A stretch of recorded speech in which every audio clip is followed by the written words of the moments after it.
Hello everyone, welcome to mind boosting classes. इस video में हम क्लास 7 चैप्टर 4 जियोग्राफी एयर के नोट्स देखने वाले हैं। तो इससे पहले मैं एयर को समझा चुकी हूँ इस चैप्टर को अच्छे से। एक्सप्लेनेशन वीडियो की लिंक डिस्क्रिप्शन में आपको मिल जाएगी। साथ साथ हम क्वेश्चन आंसर भी कवर कर चुके हैं। तो question answer and explanation video दोनों की लिंक आपको डिस्क्रिप्शन में मिलेगी, और जियोग्राफी की जो प्लेलिस्ट है उसकी भी लिंक डिस्क्रिप्शन में है, तो आप जाकर के देख सकते हैं। और अभी मैं आपको समझाना शुरू करूँ नोट्स को, उससे पहले आपने हमारे चैनल को अगर सब्सक्राइब नहीं किया तो please do subscribe and press the bell icon. तो अभी हम देख लेते हैं। तो देखिए, एटमॉस्फेयर क्या होता है। सबसे पहले तो एयर की बात करेंगे। एयर क्या है? एयर हवा है, और हवा ही हमारे आसपास होती है। हम हवा के बिना रह नहीं सकते, बिकॉज हवा भी ही हमारी ऑक्सीजन होती है। ठीक है, तो यहाँ पर अगर हम अपने इन्वायरमेंट की बात करें तो हमारा जो इन्वायरमेंट है वो एयर से ही घिरा हुआ है। Our environment is surrounded by a huge blanket of air, जिसको हम एटमॉस्फेयर बोलते हैं। ठीक है, अब एटमॉस्फेयर ही होता है, एटमॉस्फेयर में गैसेस आती हैं। ठीक है, तो मतलब एटमॉस्फेयर में हवा भी है। ठीक है, तो अब हवा में हमारी ऑक्सीजन होती है। अब आपको पता होगा एयर में ऑक्सीजन 21% तो ऑक्सीजन हो जाती है, और नाइट्रोजन। बेसिकली दो ही गैस होती हैं, ऑक्सीजन एंड नाइट्रोजन। बाकी जो हीलियम वगैरह बहुत कम पॉइंट के मात्रा में होती हैं। तो अब आप मुझे कमेंट में बताइए कि नाइट्रोजन कितने परसेंट होती है। ऑक्सीजन 21% होती है, नाइट्रोजन बताइए कितने परसेंट होती है। आप सभी को पता होगा, बहुत ईजी सा क्वेश्चन है। तो ये चीज़ हो गई। अब कॉम्पोजिशन ऑफ द एटमोसफियर, आप देखिए नाइट्रोजन और ऑक्सीजन ये 2 गैसेस हैं जो हमारे एटमॉस्फेयर को बनाती हैं। हमारे एटमॉस्फेयर में बेसिकली 2 मेन गैसेस होती हैं। बाकी अगर हम हीलियम, कार्बन डाइऑक्साइड, यहाँ पर ना थोड़ी मिस्टेक है, हीलियस नहीं हीलियम होगा। Carbon dioxide, ozone, argon, hydrogen, इनकी बात करें तो ये थोड़ी लेसर क्वांटिटीज़ में होती हैं, लेकिन होती हैं। अब इन गैसेस के अलावा क्या होते हैं एटमॉस्फेयर में? एटमॉस्फेयर में बेसिकली आती है हमारी हवा। हवा में बहुत सारी गैसेस होती हैं। ठीक है, अब जो हमारे गैसेस हैं, ये सारी गैसेस हो गई, nitrogen, oxygen, ozone, argon, hydrogen, helium, carbon dioxide. इसके अलावा कुछ डस्ट पार्टिकल्स भी होते हैं हमारी एयर में। छोटे, बहुत टाइनी होते हैं, बहुत छोटे छोटे डस्ट पार्टिकल्स भी प्रेजेंट होते हैं इन एयर। अब हम देखने वाले हैं स्ट्रक्चर ऑफ द एटमॉस्फेयर। तो हमारा जो एटमॉस्फेयर है ना, वो 5 लेयर्स में डिवाइडेड है। अगर हम अर्थ की सरफेस से स्टार्ट करें तो 5 लेयर्स में डिवाइडेड है हमारा एटमॉस्फेयर। और 5 लेयर्स कौन कौन सी है मैं बताती हूँ। ट्रोपोस्फियर, स्ट्रेटोस्फियर, मेसोस्फियर और थर्मोस्फियर, ये 5 लेयर्स आ जाती है। ठीक है, ट्रोपोस्फियर, स्ट्रेटोस्फियर, मेसोस्फियर, थर्मोस्फियर और एटमॉस्फेयर। एटमॉस्फेयर तो खैर एटमॉस्फेयर की सबसे टॉप वाली बताती हूँ, एक्सोस्फेयर। तो देखिए 5 मैंने लेयर्स बता दी एटमॉस्फेयर की। जो ट्रोपोस्फियर है, ठीक है, एक तो सेकंड हमारी स्ट्रेटोस्फेयर है, मेसोस्फेयर है, थर्मोस्फेयर, और सबसे टॉप मोस्ट जो अपर मोस्ट होती है वो एक्सोस्फेयर होती है। पहले मैंने 4 बताई थी, ये 5 है। देखिए इनके बारे में एक एक करके पढ़ते हैं। तो देखिए ट्रोपोस्फेयर जो है, पहली लेयर होती है ट्रोपोस्फेयर। तो ये जो है, इसकी एवरेज जो हाइट होती है 13 किलोमीटर होती है। नीचे से 13 किलोमीटर ऊपर आपकी जो सबसे फर्स्ट लेयर आती है ना, वो होती है ट्रोपोस्फेयर। अब अगर आप ग्राउंड लेवल से देखें 50 किलोमीटर ऊपर तक की ऊंचाई पर आपको स्ट्रेटोस्फेयर लेयर मिलेगी, जो कि सेकंड लेयर होती है एटमॉस्फेयर की। थर्ड लेयर एटमॉस्फेयर की मेसोस्फेयर होती है, जो कि 80 किलोमीटर की हाइट पर होती है। और 80 से 400 किलोमीटर तक की हाइट पर थर्मोस्फेयर होती है। और सबसे टॉप पे जो लेयर होती है, जो बहुत ऊपर होती है, वो अपर मोस्ट लेयर होती है, वो उसको हम एक्सोस्फेयर कहते हैं, जो बहुत पतली होती है। उसकी बहुत पतली हवा होती है उसमें। ठीक है, उसमें काफ़ी पतली पतली हवा होती है। ठीक है, फिर आता है वेदर एंड क्लाइमेट। पहले आपको डिफरेंस जो है ना बहुत ज़रूरी है वेदर और क्लाइमेट में, जो यहाँ पर बता रखा है। तो देखिए वेदर जो है day to day, hour to hour change होता रहता है। वेदर यानी हमारे एटमॉस्फेयर का हाल क्या है, कंडीशन क्या है, तो वो hour to hour, day to day change होता रहता है। अब the average weather condition of a place for a longer period of time represents the climate of the place. Climate अलग है, वेदर अलग है। देखिए क्लाइमेट मतलब कि बेसिकली उस एरिया का लंबे समय तक आपने रिकॉर्ड देखा कि कितना एवरेज उसका रहता है क्लाइमेट, वो आपने देखा कि अगर उधर का क्लाइमेट कैसा है, हॉट एंड वेट है। हॉट एंड वेट का मतलब बारिश होती है और बहुत गर्म रहता है। ठीक है, तो ऐसा क्लाइमेट है अगर उस जगह का, या कोल्ड क्लाइमेट है, तो वो आप देखेंगे कि लंबे समय तक उसमें क्या रिकॉर्ड किया गया है कि मोस्टली उसमें कैसा रहता है। अगर मोस्टली उस जगह पर बारिश होती रहती है और गर्म ही वेदर रहता है, जैसे 30 डिग्री के अराउंड, 45 ऐसे डिग्री के अराउंड रहता है, तो यानी हॉट है उधर का क्लाइमेट और वेट है, बारिश भी होती है, तो हॉट एंड वेट क्लाइमेट हो गया। ठीक है, तो क्लाइमेट तो लंबे समय का रिकॉर्ड किया जाता है। अगर वेदर की बात करें तो weather hour to hour change होता है। अभी सुबह हम जगे थे तो हमने देखा कि 10 डिग्री सेल्सियस हो रहा है टेम्परेचर, फिर दिन तक आते आते वो 20 डिग्री, या फिर थोड़ा तो चेंज होगा, 16 डिग्री हो गया। ठीक है, तो वो वेदर जो है आर टू आर चेंज होता रहता है। अभी सुबह एकदम धूप निकली थी, अब अचानक से बादल आ गए, तो वो घंटे घंटे में चेंज हो रहा है। लेकिन एक एवरेज वेदर कंडीशन जो एक प्लेस की होती है वो है हमारा क्लाइमेट उस जगह की। क्लाइमेट कैसा है उस जगह का, उस जगह पे नॉर्मली ना ठंडी रहती है, वो ठंडा इलाका है। जैसे हम कहते हैं नॉर्थ साइड पे, अगर हम रीजन की बात करें, अगर हम जम्मू कश्मीर की बात करें, तो उधर का हम क्या कहते हैं कि वहाँ पर ठंडा रहता है, तो वहाँ का क्लाइमेट कैसा है, कोल्ड है ना। तो इसी वजह से मतलब इसी को हम क्लाइमेट कहते हैं। Average weather condition of a place for a longer period of time represent the climate of a place. Weather और क्लाइमेट का हमने समझ लिया। अब टेम्परेचर की बात करेंगे। जो डिग्री बताई मैंने, डिग्री जिससे हम पता लगाते हैं कितनी गर्म है वहाँ पर, कितना गर्म इलाका है वो, या फिर कितना ठंडा है।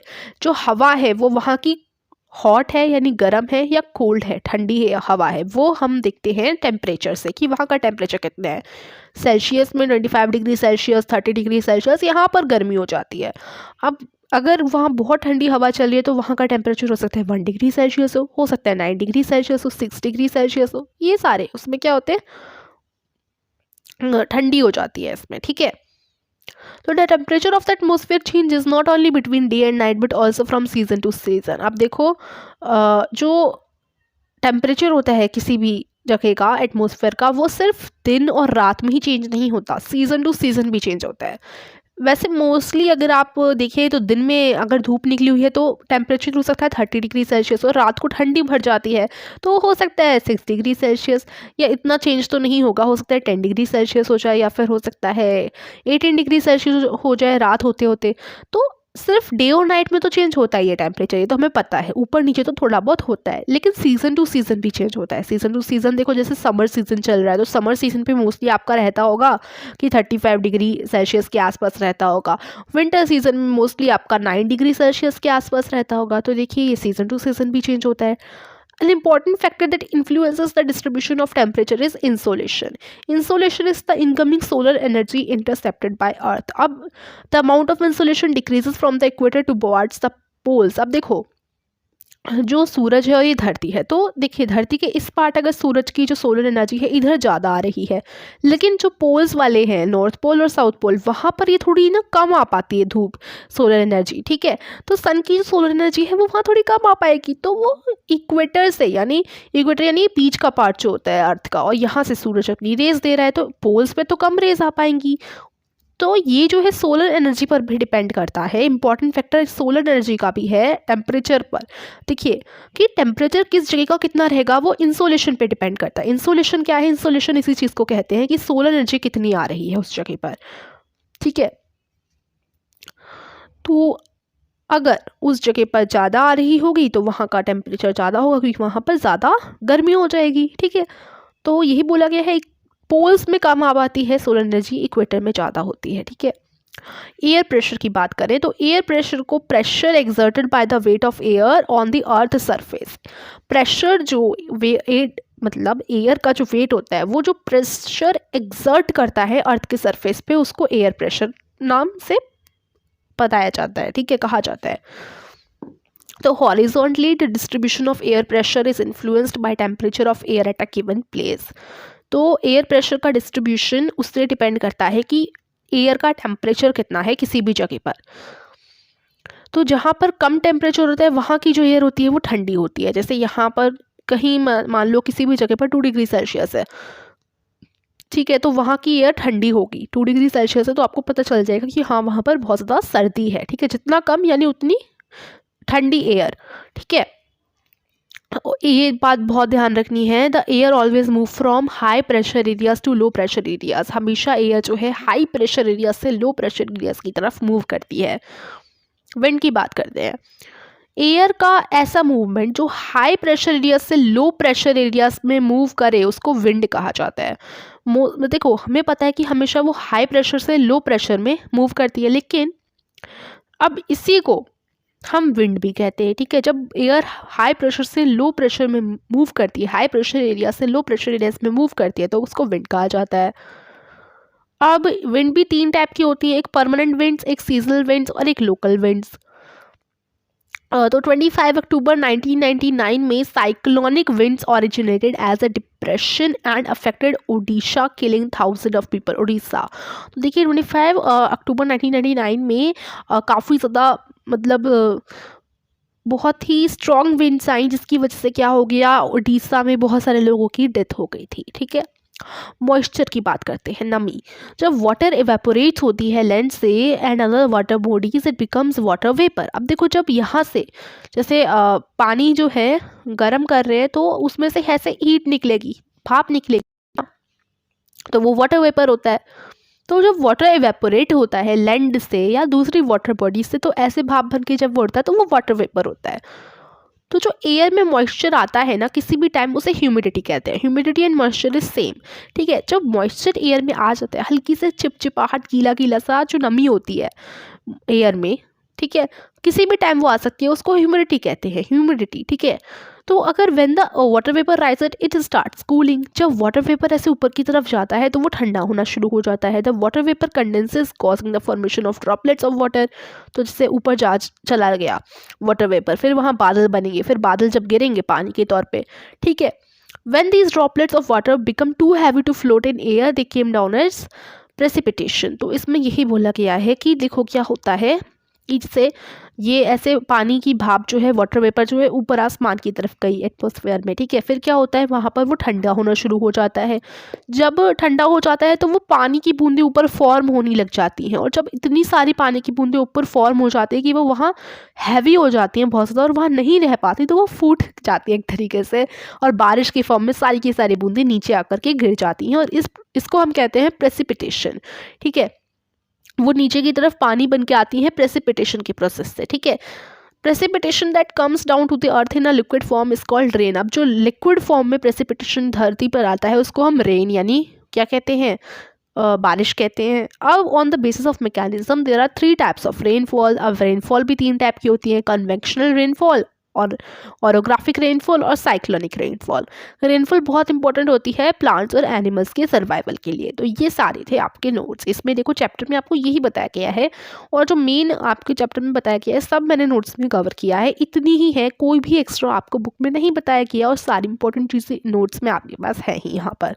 तो देखिए, अगर आपको वीडियो हल्की सी भी आपके लिए हेल्पफुल रही हो तो प्लीज़ आप हमारे चैनल को सब्सक्राइब कीजिए, ठीक है। और आप अपने सभी फ्रेंड्स को वीडियो शेयर कर दीजिए, जिससे वो भी नोट्स देख पाए, है ना, और समझ पाए। और वीडियो को लाइक तो ज़रूर ही कीजिएगा। देखिए, जब भी आपको वीडियो पसंद आती है तो आप हमें सपोर्ट दिखाने के लिए 2 चीज़ें तो कर ही सकते हैं जो एब्सोल्युटली फ्री हैं। चैनल को सब्सक्राइब और वीडियो को लाइक, इससे हमें भी अच्छा मिलता है, अच्छा लगता है, और हमें मोटिवेशन आती है अंदर से आपके लिए और भी ऐसे वीडियोज़ बनाने के लिए, ठीक है। और हाँ, हमारे चैनल पर क्लास 7 के काफ़ी सारी चीज़ें कवर है, सारे चैप्टर्स वगैरह अगर आप देखना चाहते हैं तो डिस्क्रिप्शन में आप जा ही सकते हैं, या हमारे चैनल के प्लेलिस्ट वाले सेक्शन में जाइए, वहाँ पर भी आपको बहुत सारी प्लेलिस्ट मिल जाएंगी। क्लास 7 की अलग एक सेक्शन बना हुआ है, उसमें सारे सब्जेक्ट की प्लेलिस्ट है, आप जाकर के ज़रूर देखिए, ठीक है। और हमारे चैनल को ऐसे सपोर्ट करते जाइए, ठीक है, और सब्सक्राइब कीजिए ज़रूर, अपने फ्रेंड्स को भी बोलिए। Thank you for watching this video, bye bye.